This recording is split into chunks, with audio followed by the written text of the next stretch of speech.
السلام علیکم ورحمۃ اللہ وبرکاتہ، نحمدہ ونصلی علی رسولہ الکریم، اما بعد فاعوذ باللہ من الشیطان الرجیم، بسم اللہ الرحمن الرحیم، رب اشرح لی صدری ویسر لی امری واحلل عقدۃ من لسانی یفقہوا قولی۔ اللہ سبحانہ وتعالیٰ کا شکر ہے جس نے ہمیں ایک اور دن دیا کہ جس میں ہم علم حاصل کر سکیں، ایسا علم جس کا تعلق ہماری روزمرہ زندگی کے ساتھ ہے، جس کی ہمیں دن میں کئی بار ضرورت پیش آتی ہے۔ اللہ سبحانہ وتعالیٰ سے دعا ہے کہ وہ ہمیں اس علم پر عمل کرنے کی توفیق دے، اور نبی صلی اللہ علیہ وسلم کے اسوہ حسنہ سے اور قرآن مجید کی آیات سے ہم غلطیوں کی اصلاح کا جو طریقہ سیکھ رہے ہیں، ہمیں اس پر عمل کرنا بھی آ جائے اور ہم اسے اپنی زندگی میں اپنا سکیں۔ پچھلے ہفتے ہم نے سورۃ النساء کی آیت نمبر 83 پڑھی تھی، وَإِذَا جَاءَهُمْ أَمْرٌ مِّنَ الْأَمْنِ أَوِ الْخَوْفِ أَذَاعُوا بِهِ، کہ جب ان کے پاس امن یا خوف کی کوئی خبر آتی ہے، کوئی معاملہ آتا ہے تو وہ اس کو نشر کر دیتے ہیں، یعنی بلا تحقیق نشر کر دیتے ہیں۔ تو اس سے ہم نے جو بات سیکھی تھی وہ یہ کہ کسی کے بارے میں بھی جب ہمیں کوئی شکایت پہنچے، کوئی ایسی بات پہنچے جس کی ہمیں اصلاح کرنی ہے یا جس پر ہمیں کوئی ایکشن لینا ہے، تو ہم اس بات کی اچھی طرح تحقیق کریں، سنی سنائی بات پر ایکشن نہ لیا جائے اور اسے آگے بھی نہ پھیلایا جائے۔ تحقیق کرنے کے بعد اگر اس خبر سے واقعی کوئی فائدہ پہنچنے کا امکان ہو تو اسے آگے ضرورت کے تحت بتایا جا سکتا ہے، اور اگر کسی نقصان یا فتنے کا اندیشہ ہو تو پھر ایسی باتوں کو سب تک نہیں لے جانا چاہیے، صرف ان لوگوں تک لے جانا چاہیے کہ جو معاملات کو اچھی طرح سمجھتے ہوں اور پھر اس اصلاح کے معاملے میں مددگار بھی ثابت ہوں۔ تحقیق کے بغیر کوئی بھی گفتگو، چاہے نجی زندگی سے متعلق ہو یا کسی ادارے سے متعلق ہو یا معاشرتی مسائل سے متعلق ہو، ایسی گفتگو نقصان دہ ثابت ہوتی ہے۔ اس کے بعض اوقات دور رس نقصانات ہوتے ہیں، بعض اوقات طلاق تک نوبت پہنچ جاتی ہے، بعض اوقات لوگوں کے ہاں قتل تک ہو جاتے ہیں، تو اس لیے تحقیق کرنا بے حد ضروری ہوتا ہے۔ بعض اوقات انسان خود ہی جھوٹا ثابت ہو جاتا ہے اور تعلقات خراب ہو جاتے ہیں، دوسروں کی نگاہوں میں گر جاتا ہے، اور اللہ کے ہاں تو ویسے ہی پھر وہ جھوٹا لکھا جاتا ہے۔ تو ایسی خبروں کو، جو اہم خبریں ہوں اور جن سے کسی نقصان پہنچنے کا اندیشہ محسوس ہو رہا ہو، اسے ذمہ دار لوگوں تک ہی پہنچایا جائے جو کہ پھر اس معاملے کی آگے کوئی اصلاح کر سکیں۔ اور بات آگے پہنچانے کے معاملے میں ہمیشہ حسن ظن بھی رکھیں، باتوں کو بڑھا چڑھا کر بیان کرنے سے پرہیز کریں، اور جو اصلاح کرنے والا ہو، جو ذمہ دار ہو، اس کے لیے بھی ضروری ہے کہ کسی الزام کے بارے میں تحقیق کیے بغیر رد عمل نہ دے، جذبات پر قابو رکھے اور فیصلہ تحمل اور تدبیر سے کرے۔ آج ہم انشاءاللہ صفحہ نمبر 11 سے شروع کریں گے۔ بعض مسلمانوں نے بغیر کسی شرعی عذر کے مکہ مکرمہ سے مدینہ منورہ کی طرف ہجرت نہ کی تو اللہ تعالیٰ نے یہ فرمان نازل کیا۔ ارشاد باری تعالیٰ ہے، ان الذين توفاهم الملائكة ظالمي انفسهم قالوا فيم كنتم قالوا كنا مستضعفين في الأرض قالوا ألم تكن أرض الله واسعة فتهاجروا فيها فأولئك مأواهم جهنم وساءت مصيرا۔ بے شک وہ لوگ جو اپنی جانوں پر ظلم کرنے والے ہیں، فرشتے انہیں فوت کرتے ہوئے پوچھتے ہیں، تم کس حال میں تھے؟ وہ کہتے ہیں ہم زمین میں نہایت بے بس تھے۔ وہ کہتے ہیں کیا اللہ کی زمین وسیع نہ تھی کہ تم اس میں ہجرت کر جاتے؟ بس ایسے ہی لوگوں کا ٹھکانہ جہنم ہے اور وہ بہت برا ٹھکانہ ہے۔ اس آیت کا مفہوم سمجھ لیجئے کہ یہ آیت ایسے مسلمانوں سے متعلق ہے جنہوں نے ہجرت پر قادر ہونے کے باوجود ہجرت نہیں کی اور اپنا گھر بار چھوڑ کر دارالہجرت یعنی مدینہ جانے میں پس و پیش کرتے رہے، اور یہی ان کا اپنی جانوں پر ظلم تھا۔ اور مسلمانوں پر یعنی جن لوگوں نے ہجرت نہیں کی تھی، یہ بھی ظلم تھا کہ جنگ کے موقع پر انہیں مشرکوں کا ساتھ دینا پڑتا تھا، اور مشرک یہ چال چلتے تھے کہ ایسے مسلمانوں کو اپنی صفوں کے آگے کر دیتے تاکہ وہ ان کے لیے ڈھال اور دفاع کا کام دیں. تو ایسے ہی مسلمانوں کے لیے اس آیت میں وعید آئی ہے اور ان کو یہاں ظالم قرار دیا گیا ہے. اور پھر آپ دیکھیے کہ نہ صرف ظالم قرار دیا گیا بلکہ ساتھ ہی کہا گیا کہ ان کا ٹھکانہ جہنم ہے. یعنی یہ ان گناہوں میں سے ہے کہ جس پر آخرت میں شدید پکڑ ہوگی اور سزا دی جائے گی. اور اس سخت سزا کی وجہ کیا ہے؟ کیونکہ کمزور ایمان اللہ کے ہاں مقبول نہیں. ان مسلمانوں کے ہجرت نہ کرنے کی وجہ کیا تھی؟ ایمان کی کمزوری، گھر بار اور مال و دولت کی محبت.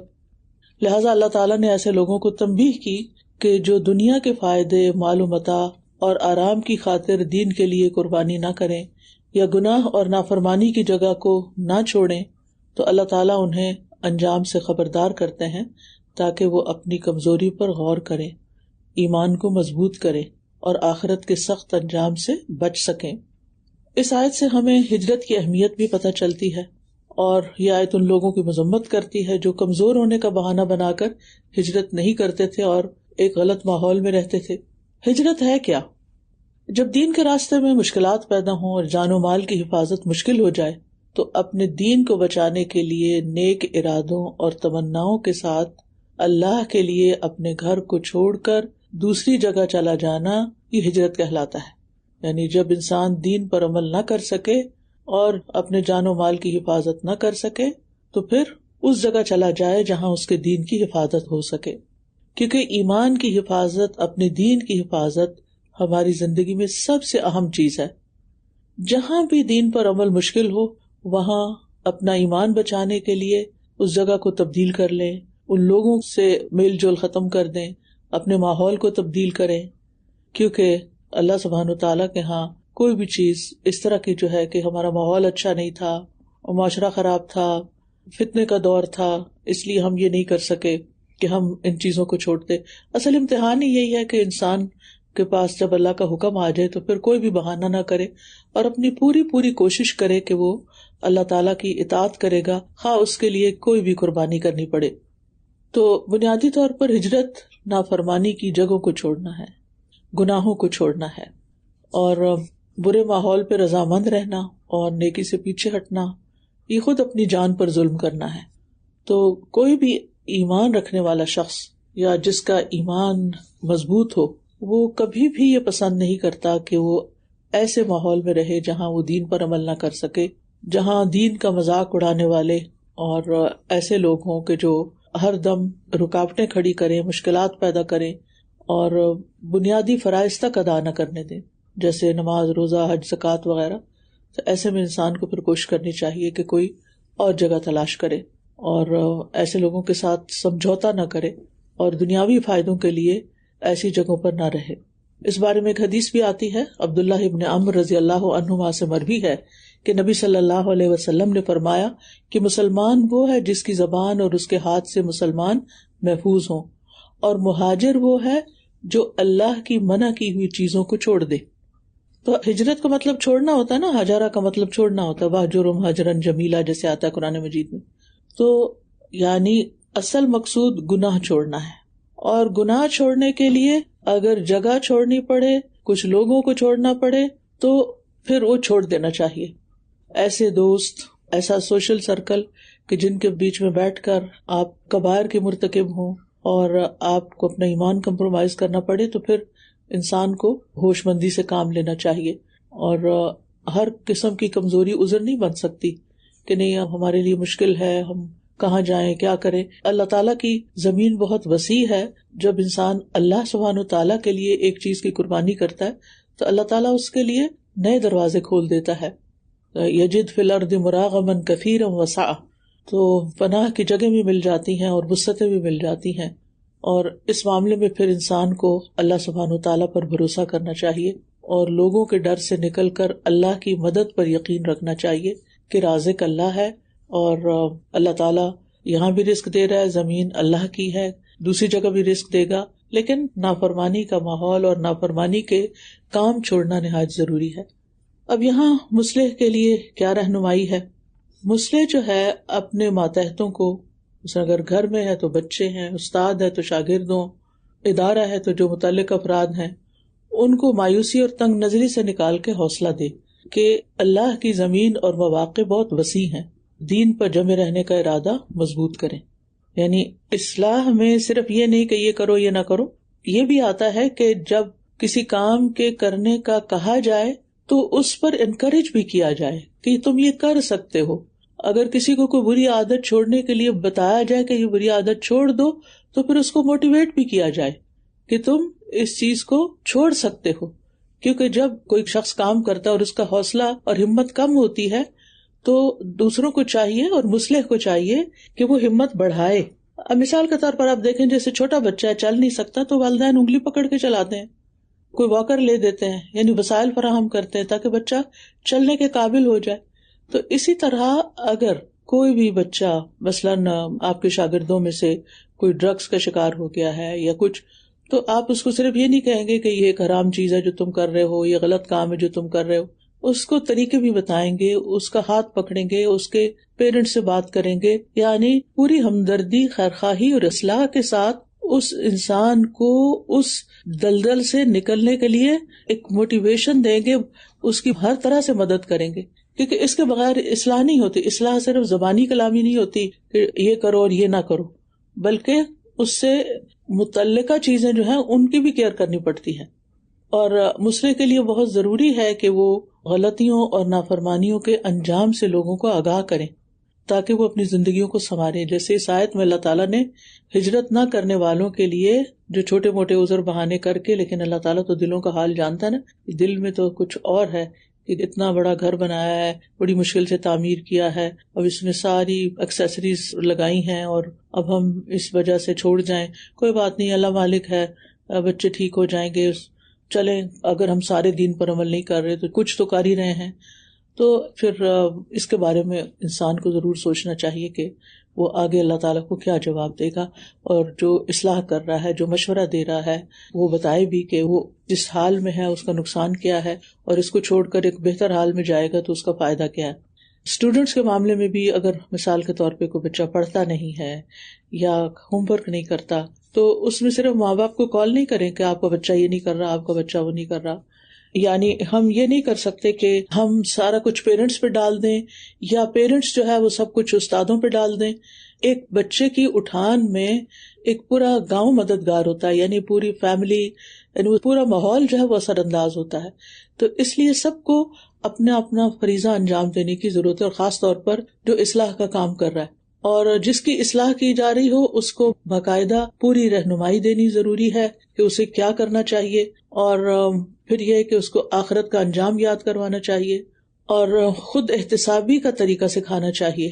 کہ وہ خود انالائز کرے اپنے رویے کو، اپنے طریقے کو، کہ کہیں اس کے یہ طریقے جو ہیں، یعنی جو طرز زندگی اس نے یہ لائف سٹائل اختیار کیا ہوا ہے اس کو اصل مقصد سے تو غافل نہیں کر رہے. پھر یہ ہے کہ دین کے لیے قربانی کرنے یا اپنی کسی بری عادت کو چھوڑ کر اپنے نفسانی خواہشات کی قربانی کرنے سے کیا کیا فائدے ہوں گے وہ بھی اس کو بتائے جائیں. تو انشاءاللہ ہم دوسری آیت بھی دیکھتے ہیں کہ جب منافقوں نے حضرت عائشہ رضی اللہ عنہا کے بارے میں افواہ پھیلائی جس سے ام المومنین رضی اللہ عنہا کا دامن پاک تھا، تو بعض مسلمانوں نے بھی منافقوں کے بہکاوے میں آ کر زبان سے نامناسب الفاظ نکالے.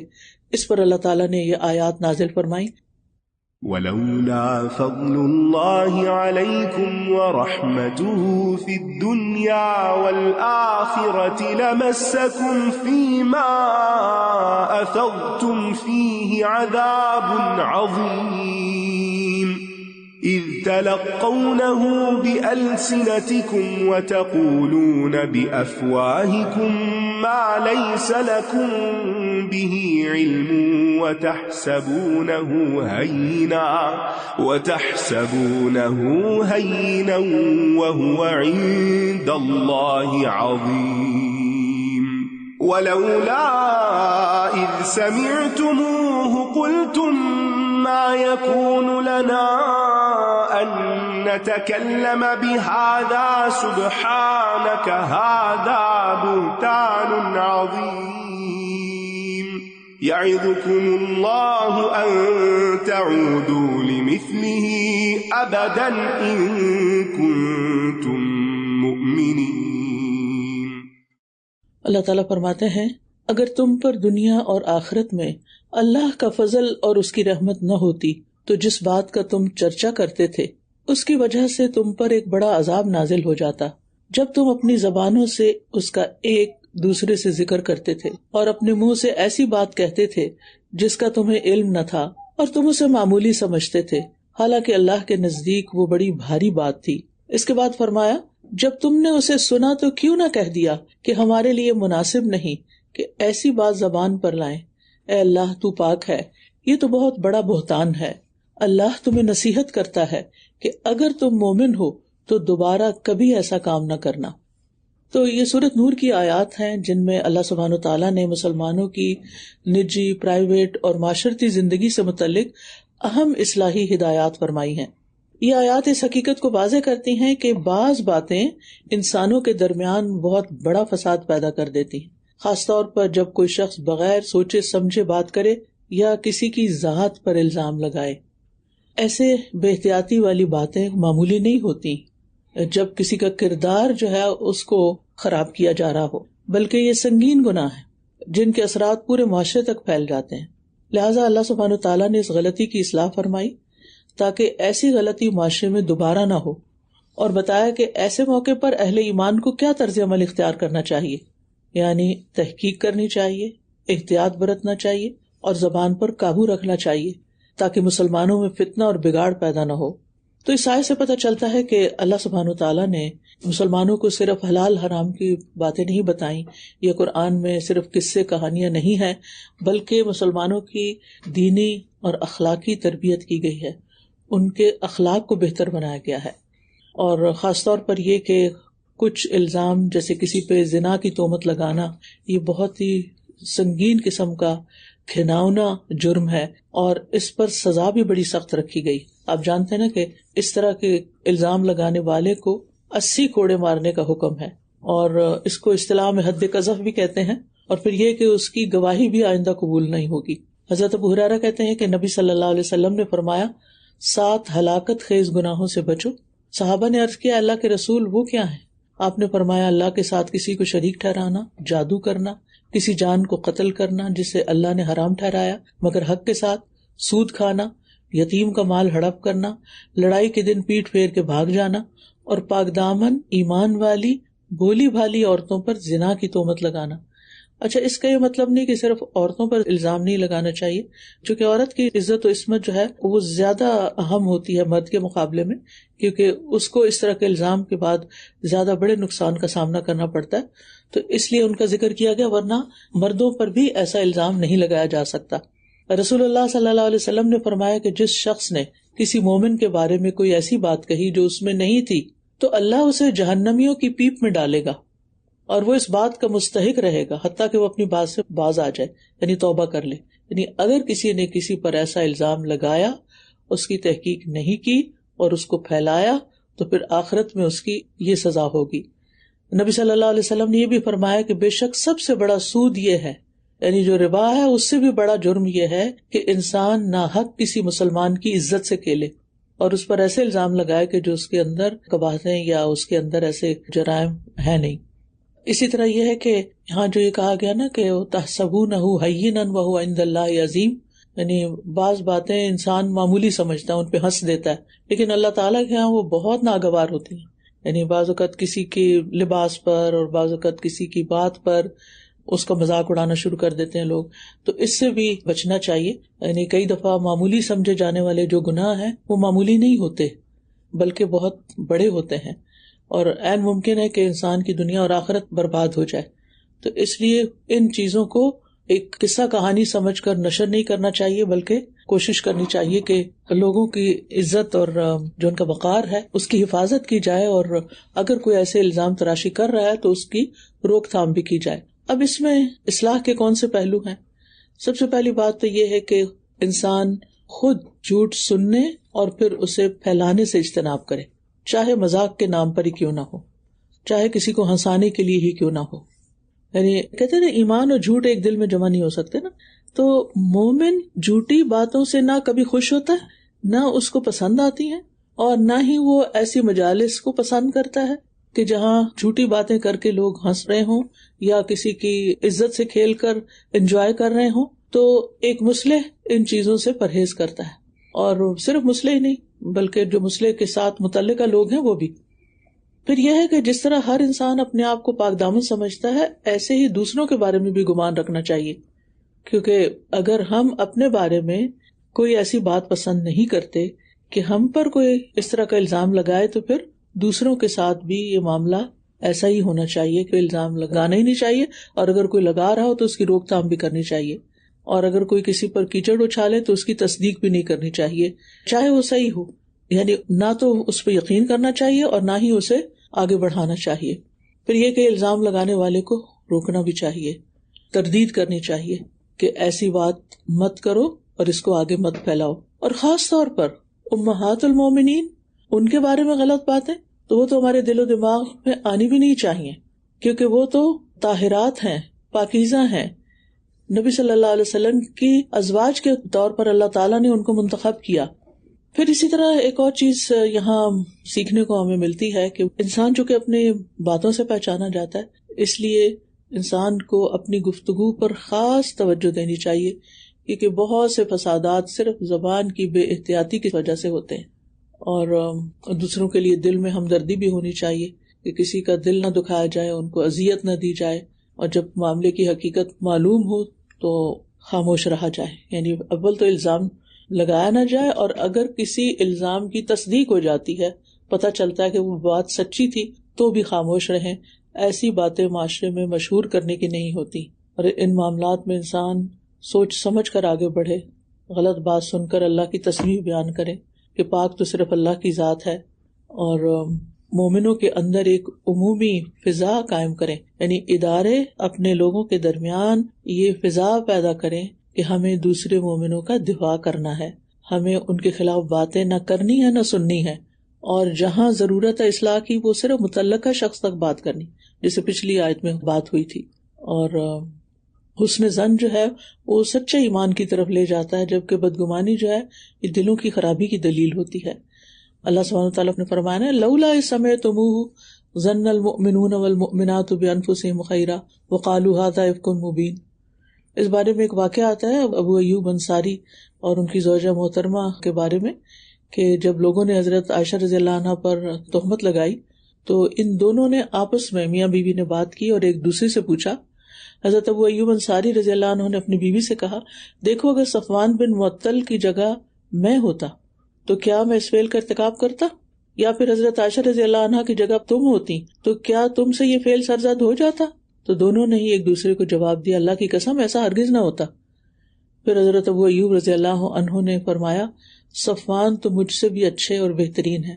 اور ان کی زوجہ محترمہ کہنے لگی، ام المومنین عائشہ رضی اللہ عنہا تو مجھ سے بدرجہ بہتر اور اچھی ہیں۔ اسی طرح حضرت زینب بنت جہش کے بارے میں آتا ہے کہ انہوں نے حضرت عائشہ کے بارے میں اچھی گواہی دی۔ تو ہمیں فتنہ انگیز باتوں سے اجتناب کرنا چاہیے، نہ کرنی چاہیے، نہ سننی چاہیے۔ کوئی کر رہا ہو تو اصلاح کرنی چاہیے، اپنے گھر کا ماحول اور اپنے اداروں کا ماحول ایسا بنانا چاہیے کہ لوگ اس قسم کی باتیں کرنے کی جرات نہ کریں۔ اور پھر یہ ہے کہ اگر کوئی ایسا کام ہو رہا ہو تو اس کے بچاؤ کے لیے اللہ سے توفیق بھی مانگیں اور اصلاح کے لیے قدم اٹھائیں۔ یعنی انسان ہمیشہ مقصد پہ فوکس رکھے کہ دوسرا کیا چاہتا ہے اور اس میں اہم کیا ہے۔ یعنی ہم سب کا وقت اتنا قیمتی کہ اہم اور غیر اہم میں ہمیں فرق کرنے کی ضرورت ہوتی ہے۔ تو آج کے لیے اتنا ہی کافی ہے۔ اب میں چاہوں گی کہ آپ میں سے جو لوگ اپنے ریفلیکشن دینا چاہیں، موسٹ ویلکم۔ استاذہ جی، اصلاح کی بات جو اسٹوڈنٹ اور ٹیچر اور پیرنٹ کے حوالے سے آپ نے کی نا، تو میں سوچ رہی تھی کہ اکثر ہمیں اس چیز کا جو ہے وہ ایکسپیرینس ہوتا ہے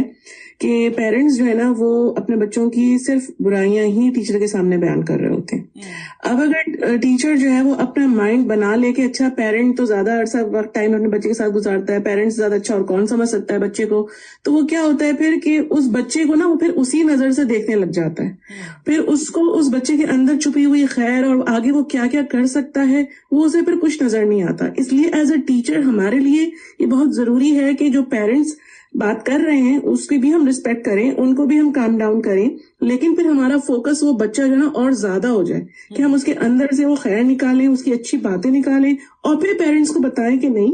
آپ کے بچے کے اندر یہ ساری پازیٹیو چیزیں ہیں، تو آئیں ہم اور آپ مل کے اس کی اس پازیٹیو بات کو ہم انہینس کرتے ہیں، اور پھر اس طرح ہم اس بچے کی اصلاح کر سکتے ہیں زیادہ بہتر طریقے سے. جزاک اللہ خیر. بڑی اہم بات ہے، اور اس میں اصلاح ہمیں صرف اپنے اسٹوڈینٹس کی نہیں کرنی یا اپنے ساتھیوں کی نہیں کرنی، بلکہ اپنے اسٹوڈینٹس کے پیرنٹس کی بھی کرنی ہے، کیونکہ بہت سی خرابیاں جو وہ پیچھے سے پیکج آ رہا ہوتا ہے. جزاک اللہ خیر.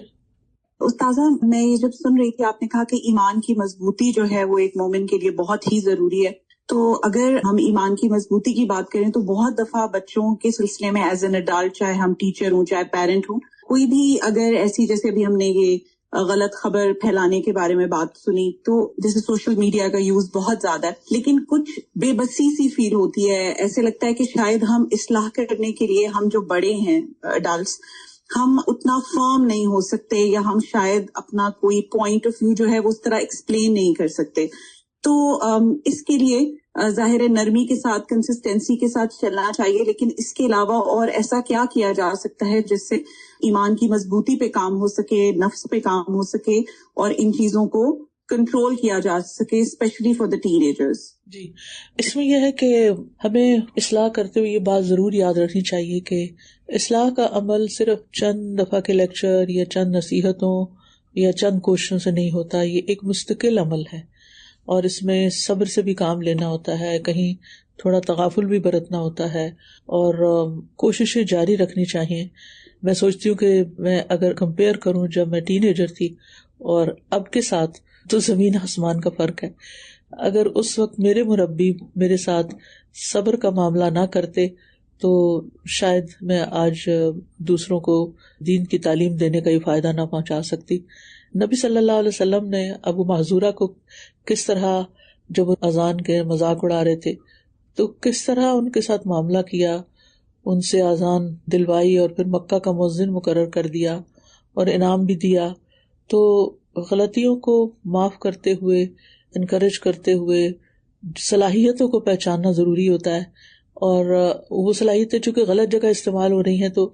اگر وہ ٹیچر اس کو پہچان لے اور پھر اس پر کام کرے اور اس کے مطابق ان کو اہم ذمہ داریاں دے دے، ان کے اندر کانفیڈنس پیدا کرے، تو جو بھی ایمان کو مضبوط کرنے والی چیزیں ہیں، نماز ہے، قرآن ہے، یا اور اچھی صحبت ہے، وہ انشاءاللہ وہ دوائیں زیادہ افیکٹو ہو جائیں گی انشاءاللہ. جی استاذہ جی، جیسے آپ نے فرمایا کہ ایسا ماحول جہاں پر دین پر عمل کرنا انسان کے لیے مشکل ہو جائے تو اس کو چھوڑ دینا چاہیے. اس سلسلے میں عموماً جیسے یورپین کنٹریز کے بارے میں کہا جاتا ہے کہ وہاں پر مستقل رہائشی اختیار نہیں کرنی چاہیے، تو اس سلسلے میں آپ رہنمائی فرما دیجیے. جزاک اللہ خیر. آپ دیکھیے کہ یہاں پر جو یورپین کنٹریز ہوں یا نارتھ امریکہ ہو، تو سارے ویسٹ کا ملتا جلتا ہی معاملہ ہے.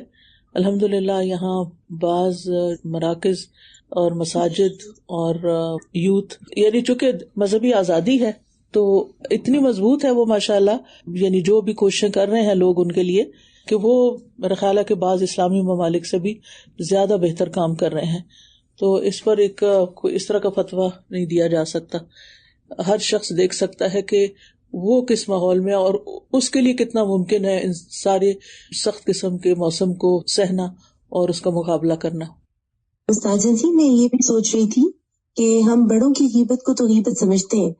لیکن ہم بچوں کی غیبت کو غیبت نہیں سمجھتے. بعض اوقات ہم ٹیچرز آپس میں بیٹھتے اور بچوں کی چیزوں کو ڈسکس کرتے ہیں. اس سے یہ ہوتا ہے کہ بچے کے اوپر ایک لیبل لگ جاتا ہے، اور وہ لیبل بڑھتا جاتا ہے. مطلب وہ یہ ہوتا ہے کہ گریڈ 2 سے اگر بچہ 3 میں آ رہا ہے، 4 میں آ رہا ہے، وہ اس کے ساتھ ایک ٹیگ لگا ہے، یہ بچہ تو ہے ہی ایسا.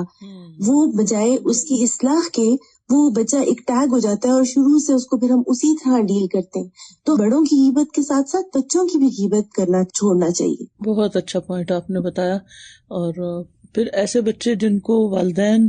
کنڈیم کرتے رہے چھوٹی چھوٹی بات پر، ڈانٹ ڈپٹ، اور تم تو بہت ہی نکمے ہو، تم تو کچھ نہیں کر سکتے، اسکول میں آئے تو پھر وہاں سے بھی اسی قسم کی لکس ہوں یا باتیں ہوں اس کے بارے میں، تو ایسے بچے پھر زندگی میں کچھ کرنے کے قابل نہیں رہتے. حالانکہ بعضوں کو تو بہت ذہین ہوتے ہیں، وہ بہت کچھ کر سکتے ہیں، کیونکہ جو جتنے اسمارٹ بچے ہوتے ہیں، ذہین بچے ہوتے ہیں، وہ اتنے ہی بعض اوقات شرارتی بھی ہوتے ہیں یا ایسی عادات کا شکار ہو جاتے ہیں. تو یہ جو اصلاح کا کام ہے، یہ بڑے صبر اور حوصلے کا کام ہے. یہ بھی بزدلی کی علامت ہے کہ انسان اصل جگہ پر بات کرنے کے قابل نہ ہو اور ادھر ادھر پھیلاتا رہے. جزاکم اللہ خیرا. میں اجازت چاہتی ہوں. بارک اللہ فیکم. سبحانک اللہم و بحمدک اشہد ان لا الہ الا انت استغفرک و اتوب الیک. السلام علیکم و رحمۃ اللہ وبرکاتہ.